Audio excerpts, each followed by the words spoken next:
अस्सलाम वालेकुम स्टूडेंट।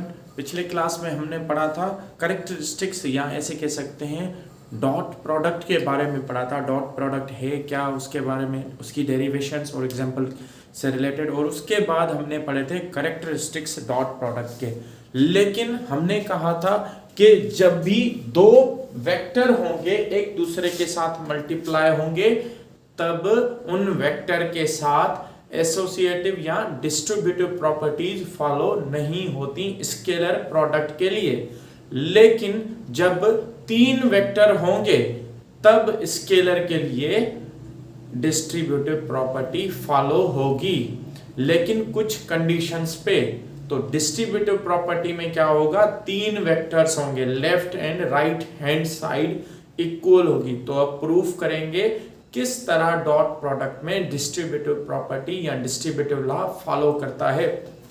तो सबसे पहले हमारे पास डिस्ट्रीब्यूटिव लॉ के तहत जो इक्वेशन है वो हमारे पास है a dot B plus C, a dot B plus a dot सी।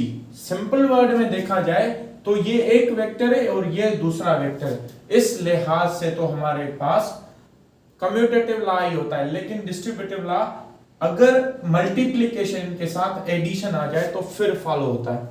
अब देखते हैं, consider two vectors b and c। Suppose करें दो वेक्टर हैं b और c which are to be added. अगर सपोज करें एक वेक्टर है b और दूसरा वेक्टर है c, इन दोनों वेक्टर्स को हम क्या करते हैं, ऐड करते हैं। जब ये दोनों ऐड होंगे तो इनका एक रिजल्टेंट आएगा, वो रिजल्टेंट कहलाएगा b प्लस c। इन दोनों की रिजल्टेंट वेक्टर जो होगा वो b प्लस c होगा। Such that both of them are inclined to a third vector. और अगर देखा जाए तो ये दोनों वेक्टर जो है इंक्लाइन है, इन दोनों की प्रोजेक्शंस जो है वेक्टर a के ऊपर है। इसी तरह ये दोनों वेक्टर्स जो हैं कुछ ना कुछ एंगल बना रहे हैं a के साथ। तो अब देखते हैं कैसे। To add b and c, first क्या करें, b और c को हेड टू टेल रूल के तहत ऐड करें। b और c दोनों वेक्टर्स को लें और दोनों वेक्टर को ऐड करें हेड टू टेल रूल के तहत। b is joint with the tail of c, b join हो जाएगा c की टेल के साथ। इस तरह इन दोनों का रिजल्टेंट आ जाएगा, जो रिजल्टेंट वेक्टर हमने शो किया हुआ है यहाँ पे r is equals to B plus C. Resultant obtain हो जाएगा। जब रिजल्टेंट ऑब्टेन हो जाएगा उसके बाद हम देंगे प्रोजेक्शंस जो हैं। एक प्रोजेक्शन ये है, इसी तरह दूसरी प्रोजेक्शन हमारे पास ये दो प्रोजेक्शन है और तीसरी रिजल्टेंट की प्रोजेक्शन है। अब आते हैं लेफ्ट साइड पे। लेफ्ट साइड को फर्स्ट प्रूव करेंगे, उसके बाद राइट साइड को प्रूव करेंगे। For left hand side of above equation dot product of a and resultant r is given by, जब भी हम वेक्टर a और r वेक्टर और a वेक्टर इन दोनों की डॉट प्रोडक्ट करेंगे तो हमारे पास जो रिजल्ट में होगा magnitude of a and R A हो जाएगा। इसी तरह यहाँ प्रोजेक्शन ऑफ आर ए होगी, ए के ऊपर आर की जो प्रोजेक्शंस होंगी वो जाहिर होंगी। पीछे भी हमने पढ़ा था मैग्नीट्यूड होगा ए वेक्टर का और प्रोजेक्शन आ जाएगी आर ए वेक्टर की। इसी तरह आर ए जो है प्रोजेक्शन है आर वेक्टर की जो ए पे बन रही है, जो ए पे रिप्रेजेंट हो रही है, इसको हम कह रहे हैं प्रोजेक्शन ऑफ आर ऑन ए। तो इस तरह it is represented by P S. तो हमारे पास जो आर ए है, प्रोजेक्शन आर ए, वो रिप्रेजेंट की जा रही है पी से लेके एस तक। पी टू एस जो है वो आर ए की रिप्रेजेंटेशन है। इस तरह ए डॉट आर जो हमारे पास डॉट प्रोडक्ट थी वो क्या बन जाएगी, वो बन जाएगी ए डॉट पी एस, पी से लेके एस तक जो वेक्टर है। इस तरह हमारे पास आर जो है वो इक्वल था बी प्लस सी के, तो b प्लस सी लिखें या p इंटू एस लिखें तो हमारे पास इक्वेशन जो आ जाएगी a डॉट आर की a dot b plus C या p s लिख लें। तो a डॉट p s लिखें या a dot b plus C लिखें। इसी तरह हमारे पास जो फाइनली लेफ्ट हैंड साइड की इक्वेशन बनेगी वो बनेगी a dot b plus a dot b plus C या फिर लिखें a dot p into S. P से लेकर S तक जो वेक्टर है, या फिर हम लिखें B प्लस C, दोनों को हम रिप्रेजेंट कर सकते हैं। इस लिहाज से हमारे पास लेफ्ट हैंड साइड की इक्वेशन आ गई a dot B plus C is equal to a dot P S. अब देखते हैं हमारे राइट हैंड साइड की तरफ। राइट हैंड साइड का देखें तो राइट हैंड साइड में हमारे पास a डॉट बी और a डॉट सी का डॉट प्रोडक्ट लिया जा रहा है। तो a डॉट बी को लिखें, dot product of a and b is given by a और b का जो डॉट प्रोडक्ट होगा वो होगा a का मैग्नीट्यूड और a पे जो प्रोजेक्शन बन रही है वो प्रोजेक्शन कौन सी बन रही है, BA। तो हमारे पास BA की प्रोजेक्शन A पे बन रही है, तो इस लिहाज से हम क्या करेंगे, A डॉट B का रिजल्ट लिखेंगे magnitude of A and magnitude of BA या प्रोजेक्शन ऑफ BA। इस लिहाज से A डॉट B इक्वल आ जाएगा A dot P to Q। जो हमारे पास A डॉट B होगा वेक्टर, उनका जो प्रोडक्ट वेक्टर्स होंगे A डॉट B, तो उनका जो रिजल्ट आ जाएगा हमारे पास P से लेके Q तक, इसको हम या BA से रिप्रेजेंट करें या PQ से रिप्रेजेंट करें। इन दोनों तरीके कार से हम रिप्रेजेंट कर सकते हैं P टू Q को। वेयर BA, जो BA है वो है प्रोजेक्शन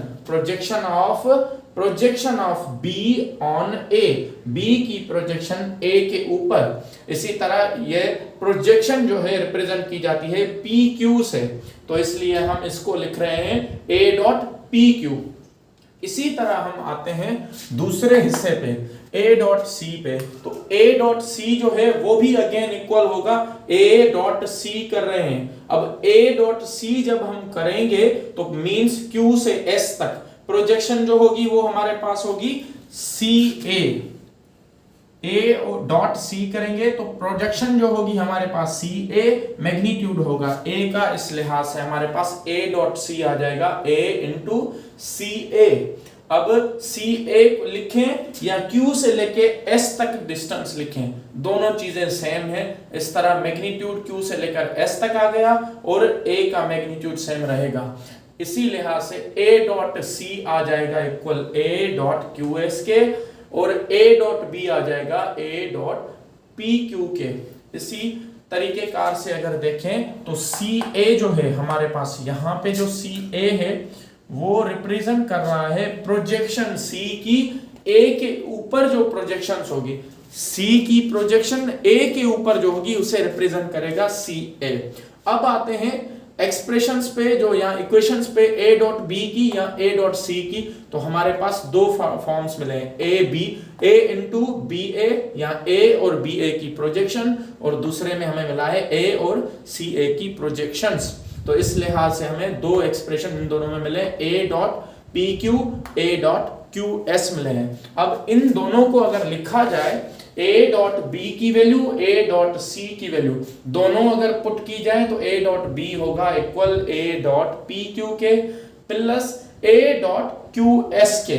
इस तरीके कार से अगर करें तो A इसमें भी है, A इसमें भी है, A लिया जाएगा कॉमन, बाकी जो मैग्नीट्यूड है PQ का और QS का दोनों को कर दिया जाएगा ब्रैकेट के अंदर और दोनों को ऐड। तो अब हम देखें P और Q से लेकर जो मैग्नीट्यूड है, इसी तरह Q से लेकर S तक दोनों को मिलाएं तो इक्वल होता है PS के। इस लिहाज से PQ प्लस QS इक्वल होता है PS के। तो अगर हम PS लिखें या PQ प्लस QS लिखें, दोनों ही सेम बात है, तो इसलिए हमारे पास A जो होगा वो हो जाएगा A डॉट PS के इक्वल। तो इस तरह A dot B plus A dot C आ जाएंगे A डॉट PS के इक्वल। तो ये हो जाएगी हमारे पास A डॉट B और A डॉट C की इक्वेशन, जिसे हम कहेंगे A डॉट PS, जो है राइट हैंड साइड की इक्वेशन। अब देखें राइट हैंड साइड और लेफ्ट हैंड साइड दोनों को अगर देखा जाए तो हमारे पास जो लेफ्ट हैंड साइड है वो इक्वल थी A डॉट PS के। इसी तरह हमारे पास जो राइट हैंड साइड है वो भी इक्वल है A डॉट PS के।